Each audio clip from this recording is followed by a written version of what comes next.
guys, good morning. Welcome sa aking video. So guys, for today's vlog na guys, tayo ay magpapakain ng ating mga hayop sa bahay.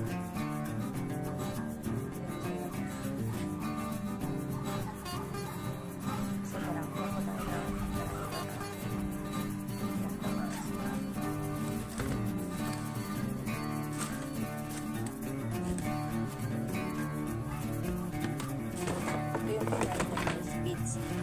sa mga video.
Lagyan pa natin ng tubig.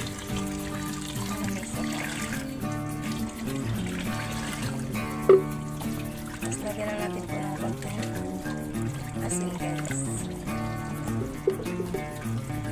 Lagyan ko na ng asin.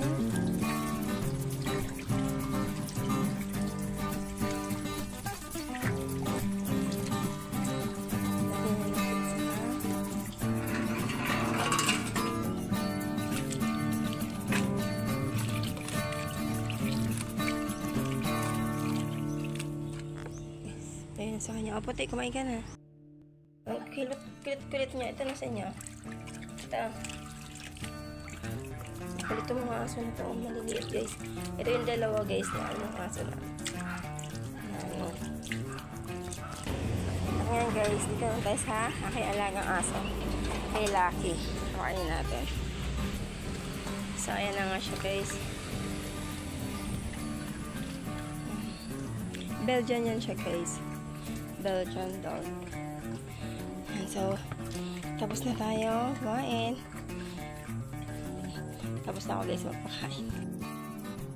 Hi guys. Pagkatapos natin magpakain ng mga aso. Mga aska na aso. Napakainin ko naman po yung aking dalawang baby dog na Shih Tzu na tinuri ko mga anak. So, pakainin ko natin guys. Ito po yung pinapakain ko sa kanila. Baboy. Kasi hindi sila kumakain ng kanin. Ito na lang po yung papakain ko. So, tara guys. Aanin ko muna po ito guys, no? Bago ko. Ikakat ko muna siya guys. Itong hapin. Dumikit na nga oh. Yan ako muna guys ha. Papainit ka lang. So, ito na nga guys. Hindi ko na po pala ininit. Diretso ko na lang po ang kilat. Tapos yan na po yung pagkain ng aking mga chog. So, tara guys. Malaki dali ka na. Dala. Kain na. Kukuha lang ako ng tubig. Kakain na kayong dalawa. Sige na. Nag-aayaw na naman kayo sa pagkain nyo ha. Yes na. Ito na guys yung tubig ko na. Kain na dali. Kain na love. Makain na yung isa. Yung isa hindi. Medyo maarte ito guys. Kasi dito sa isa. Anak niya to eh. Ito siya yung nanay. So, yun lang guys. So, ngayon na guys. Maglililis muna po ako sa harapan ng bahay. Yun na. Hindi ko na po ipapakita yung aking paglilinis po dahil wala po akong tagamit ng camera. So, ngayon guys ay ipapakita ko na lang sa inyo pag natapos ko na po siyang gawin. So, mamaya na lang po guys. So, yun na guys. Tapos na ako.